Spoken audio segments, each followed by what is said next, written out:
हूँ शिप्रा झा और लेकर आई हूँ आपके लिए वो शो जिसमें आपको मिलती है बॉलीवुड अपडेट और चर्चा उन सवालों की जिनका जवाब हम और आप सभी जानना चाहते हैं। शुरुआत करते हैं आज के एपिसोड की और बात उस मामले की जिसके बारे में इन दिनों सबसे ज्यादा चर्चाएं हो रही हैं।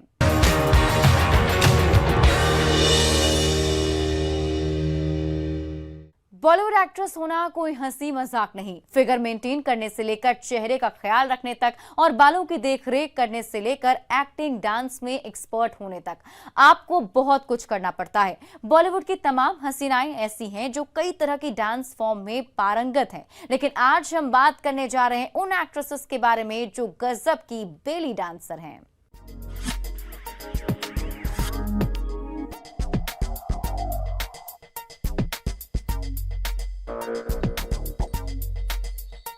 एक बॉलीवुड एक्ट्रेस होना कोई हंसी मजाक नहीं। फिगर मेंटेन करने से लेकर चेहरे का ख्याल रखने तक और बालों की देखरेख करने से लेकर एक्टिंग डांसिंग में एक्सपर्ट होने तक आपको बहुत कुछ करना पड़ता है।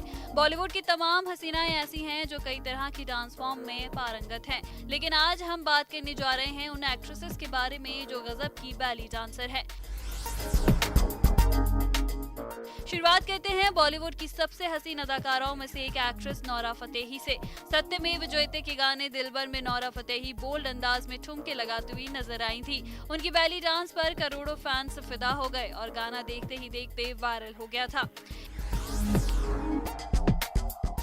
इस लिस्ट में दूसरा नाम है एक्ट्रेस कैटरीना कैफ का। कैटरीना ने इंडस्ट्री में अपनी जो जगह बनाई है उसे बीट कर पाना किसी के लिए भी बड़ा मुश्किल है। शीला की जवानी, चिकनी चमेली और माशाअल्लाह जैसे गानों में कैटरीना बैली डांस करती नजर आई। इस मामले में उनका कोई सानी नहीं है।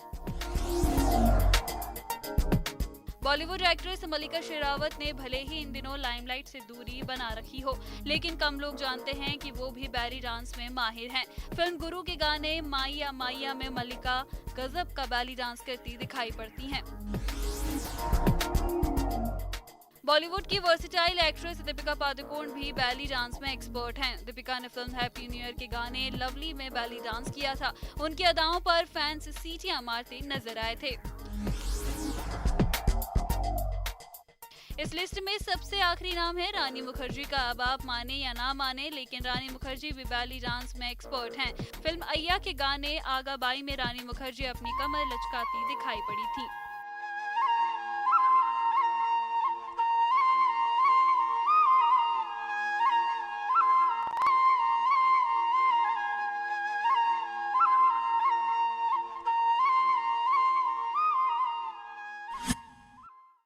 रानी मुखर्जी और Saif Ali starrer most awaited film Bunty और बबली 2 का टीजर सामने आ गया है। यशराज बैनर के तले बनने वाली इस फिल्म को लेकर बीते 2 सालों से चर्चा हो रही थी। फिल्म में 12 साल के बाद रानी मुखर्जी और सैफ अली खान एक साथ नजर आने वाले हैं, लेकिन इस फिल्म के टीजर में एक नहीं बल्कि दो बंटी और बबली नजर आ रहे हैं।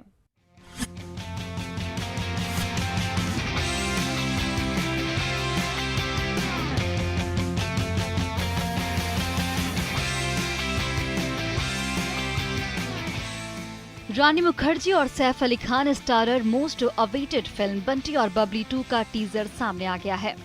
यशराज बैनर के तले बनने वाली इस फिल्म को लेकर बीते 2 सालों से चर्चा है। फिल्म में 12 साल के बाद रानी मुखर्जी और सैफ अली खान एक साथ नजर आने वाले हैं, लेकिन इस फिल्म के टीजर में एक नहीं बल्कि 2 बंटी और बबली नजर आ रहे हैं। इस टीजर की शुरुआत में हम देखते हैं कि रानी मुखर्जी और सैफ अली खान कैमरे के सामने आने के लिए मेकअप कर रहे हैं, लेकिन तभी कैमरा ऑन होते पीछे 2 लोग और नजर आते हैं, जिनमें से एक गली बॉय फेम सिद्धांत चतुर्वेदी और दूसरी हैं शार्वरी। दोनों को देखते ही रानी और सैफ पूछते हैं ये कौन है, तो पता लगता है कि ये भी बंटी और बबली हैं। इसके बाद रानी को पता लगता है कि ये कारनामा उनके पति और निर्माता आदित्य चोपड़ा का है, तो वो सेट छोड़कर चली जाती हैं। उसके कुछ ही देर बाद सैफ भी वहां से चले जाते हैं। इस टीजर से ये बात तो तय हो गई है कि फिल्म में एक नहीं बल्कि 2 बंटी बबली की जोड़ी नजर आएगी। तो अब ये किस किस को लूटेंगे और किस किस से पंगा लेंगे, ये देखना मजेदार होगा।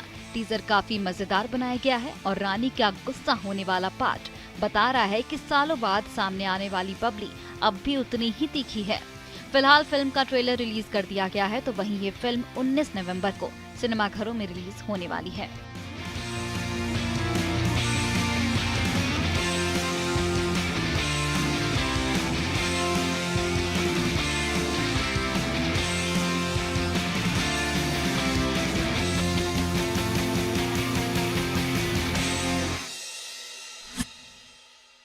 अक्षय कुमार बॉलीवुड के सबसे एक्टिव सितारों में से एक हैं। मौजूदा समय में उनके पास कई बड़ी फिल्में हैं। वहीं इस वक्त अक्षय फिल्म राम सेतु पर काम कर रहे हैं। वो इसे लेकर काफी एक्साइटेड हैं। इसलिए सोशल साइट्स पर एक्टिव रहने वाले मिस्टर खिलाड़ी अपनी इस फिल्म की हर एक जानकारी फैंस के साथ शेयर करते रहते हैं। बॉलीवुड अभिनेता अक्षय कुमार सिनेमा जगत के सबसे एक्टिव एक्टरों में से एक हैं। मौजूदा समय में उनके पास कई बड़ी फिल्में हैं, तो वहीं इस वक्त वो फिल्म राम सेतु पर काम कर रहे हैं। वो इसे लेकर काफी एक्साइटेड है। इसलिए सोशल मीडिया पर एक्टिव रहने वाले अक्षय कुमार अपनी इस फिल्म की हर जानकारी फैंस के लिए शेयर करते रहते हैं। दरअसल हाल ही में अक्षय कुमार ने फिल्म राम सेतु की ऊटी शेड्यूल को खत्म कर लिया है। इसकी जानकारी उन्होंने सोशल मीडिया पर एक तस्वीर शेयर करते हुए दी। तस्वीर में उनके साथ एक्ट्रेस जैकलीन फर्नांडिस और सत्यदेव दिखाई दे रहे हैं। तस्वीरों में तीनों को ऊटी के पहाड़ों में देखा जा सकता है। सोशल मीडिया पर तस्वीरें शेयर करने के साथ ही अक्षय कुमार ने लिखा कि तस्वीर और जीवन में हमेशा काले बादलों के ऊपर प्रकाश की सुंदर लकीर होती है। फिल्म राम सेतु के ऊटी शेड्यूल को खत्म कर दिया है। आशा है कि दिव्य प्रकाश हमेशा हमारा मार्गदर्शन करता रहेगा। अक्षय कुमार फिल्म राम सेतु में एक अलग ही किरदार में नजर आने वाले हैं।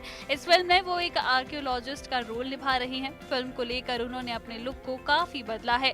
इस फिल्म में वो लंबे बालों के साथ दिखाई देंगे। कुछ समय पहले अक्षय कुमार ने फिल्म के फर्स्ट लुक को शेयर किया था, जिसमें उनके बदले अंदाज को उनके फैंस ने काफी पसंद किया था।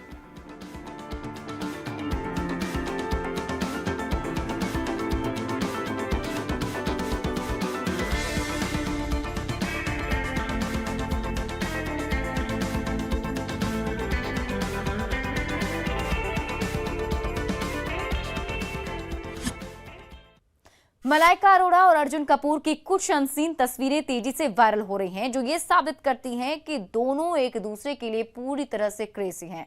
फिलहाल मलाइका 48 साल की हो गई हैं, लेकिन उनकी किसी भी अदा को देखकर उनकी सही उम्र का अंदाजा कोई भी नहीं लगा पाता। मलाइका के इसी हुस्न के लाखों दीवानों के साथ साथ अर्जुन कपूर भी हैं। बॉलीवुड अभिनेत्री मलाइका अरोड़ा अपना 48वां जन्मदिन मना रही हैं। ऐसे में आज हम आपको अर्जुन कपूर के साथ मलाइका की कुछ अनसीन तस्वीरें दिखाने जा रहे हैं, जो साबित करती है कि दोनों एक दूसरे के लिए पूरी तरह क्रेजी हैं।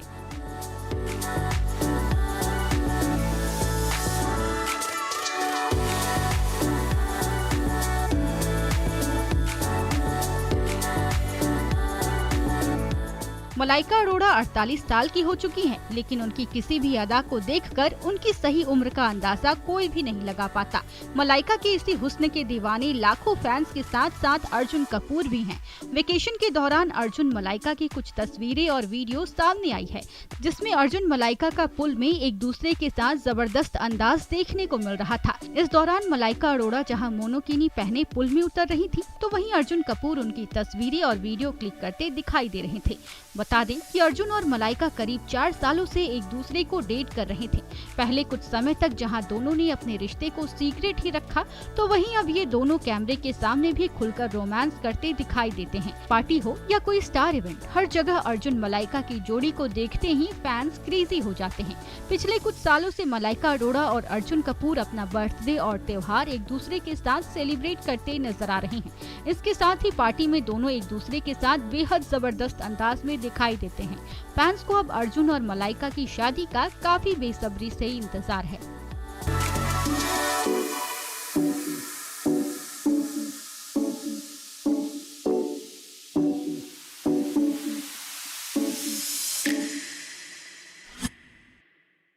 डेब्यू के वक्त जब जाह्नवी को कैमरा फेस करना पड़ा तो काफी डरी और घबराई सी नजर आती थी, लेकिन 3 सालों में जाह्नवी का अंदाज ऐसा बदल गया है कि वो पहले से ज्यादा कॉन्फिडेंस दिखती हैं। वो पहले से ज्यादा इम्पैक्टफुल नजर आती हैं। सिर्फ इतना ही नहीं, कभी बेहद शर्माई सी नजर आने वाली जाह्नवी कितनी चुलबुली हो गई हैं, ये देखना है तो उनका इंस्टाग्राम जरूर देख लीजिए।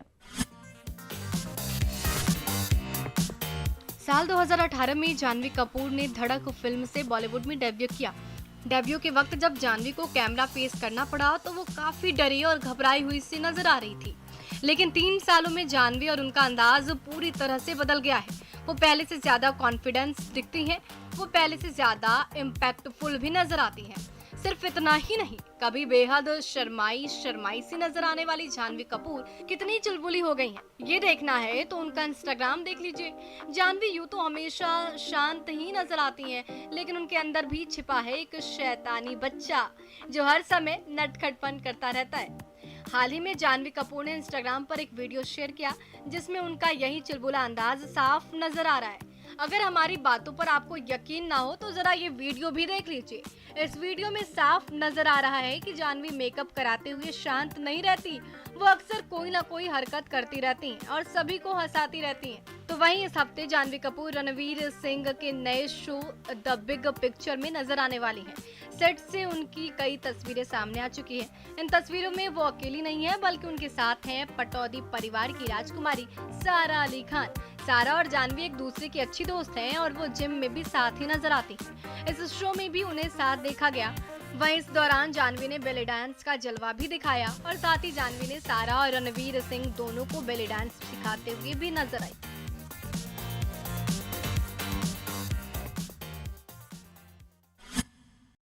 अमिताभ बच्चन 70 और 80 के दशक से बॉलीवुड पर राज कर रहे हैं। आज भी फैंस उनकी एक झलक पाने के लिए घंटों इंतजार करते हैं। अमिताभ ने अपने करियर में कई क्लासिकल और हिट फिल्में हिंदी सिनेमा को दिए। इन्हीं में से एक यादगार फिल्म है याराना।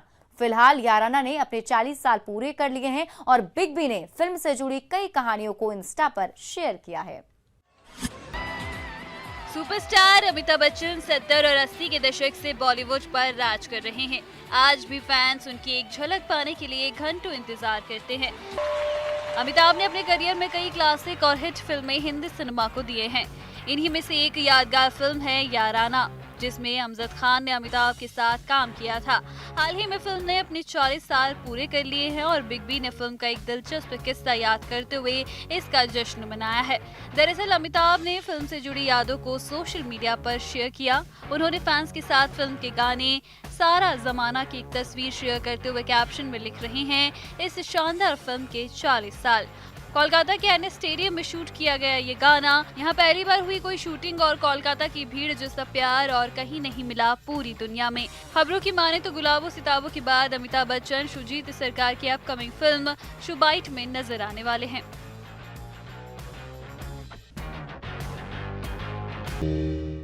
इन आंखों की मस्ती के मस्ताने हजारों हैं। इस गाने को भले ही गीतकार शहरयार ने लिखा हो, लेकिन रेखा ने अपने अभिनय से इस गाने को हमेशा के लिए अमर कर दिया है। लगता है मानो इस गाने को लिखते वक्त शहरयार के दिलो दिमाग में भी रेखा की खूबसूरती ही रही होगी।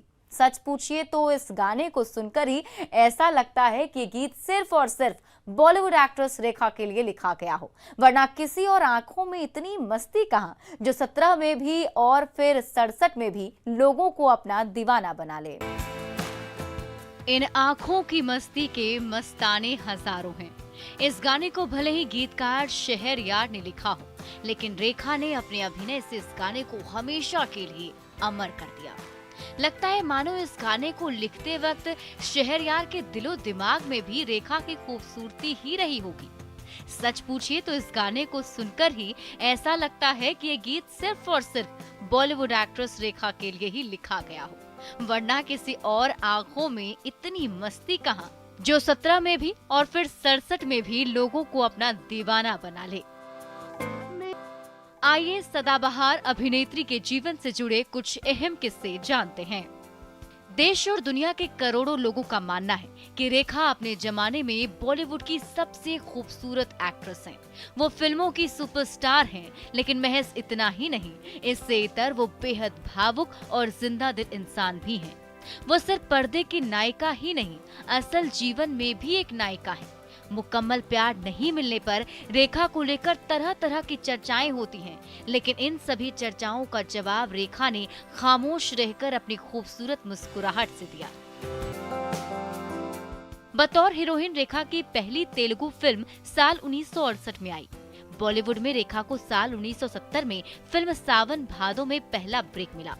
ये फिल्म सुपरहिट साबित हुई थी। इसके बाद फिर रेखा ने पीछे मुड़कर नहीं देखा। वो आने वाले वक्त में बॉलीवुड की सुपर एक्ट्रेस बन गईं। अपने अंदाज में उन्होंने फिल्म के सेट पर काम किया। एक समय आया जब लोग थिएटर्स एक्टर्स से अधिक रेखा की वजह से फिल्म देखने के लिए जाने लगे। रेखा के बारे में एक और किस्सा काफी मशहूर है। दरअसल 15 साल की रेखा रोमांटिक गाने के शूट के लिए सेट पर पहुंची और जैसे ही डायरेक्टर ने शॉट के लिए एक्शन बोला, विश्वजीत ने रेखा को बाहों में भर लिया और उसे किस करने लगे। फिलहाल रेखा को इसकी जानकारी पहले से बिल्कुल भी नहीं थी। विश्वजीत 5 मिनट तक रेखा को किस करते रहे। यूनिट के लोग चीयर कर रहे थे, लेकिन रेखा की आंखों में आंसू बहने लगे। फिल्म मुकद्दर का सिकंदर के दौरान ही अमिताभ रेखा के बीच नजदीकियां बढ़ी थी। फिल्म गंगा की सौगंध के सेट पर अमिताभ ने रेखा को परेशान करने वाले एक शख्स की पिटाई कर दी थी। साल 1982 में नीतू और ऋषि की शादी में पहली बार वो सिंदूर में दिखी। उन्हें देखकर चर्चा होने लगी कि रेखा ने शादी किससे की। फिलहाल इस बारे में किसी ने ना रेखा से पूछने की कोशिश की और ना ही रेखा ने इस बारे में किसी से कुछ कहा। खबरों के मुताबिक रेखा इस बारे में पहले भी बता चुकी हैं कि वो अमिताभ बच्चन से प्यार तो करती हैं, मगर उनका प्यार अमिताभ के लिए वैसा ही है जैसा कि देश की करोड़ों जनता उनसे करती है। खबरों की माने तो रेखा जब मुंबई में आई तो जया बच्चन उनकी फ्लैटमेट हुआ करती थी। जया को रेखा दीदी कहकर संबोधित करती थी, मगर जया ने अपनी शादी में रेखा को नहीं बुलाया, क्योंकि उन्हें इस बात का आभास था कि रेखा और अमिताभ को लेकर लोगों के मन में कुछ शंकाएं हैं।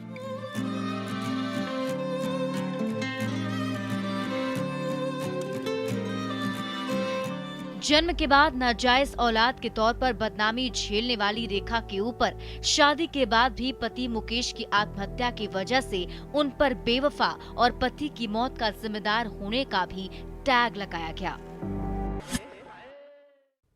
और इसी के साथ आज के इस एपिसोड में बस इतना ही। मुलाकात होगी अगले एपिसोड में। रखिए अपना ख्याल। Take care. Bye bye.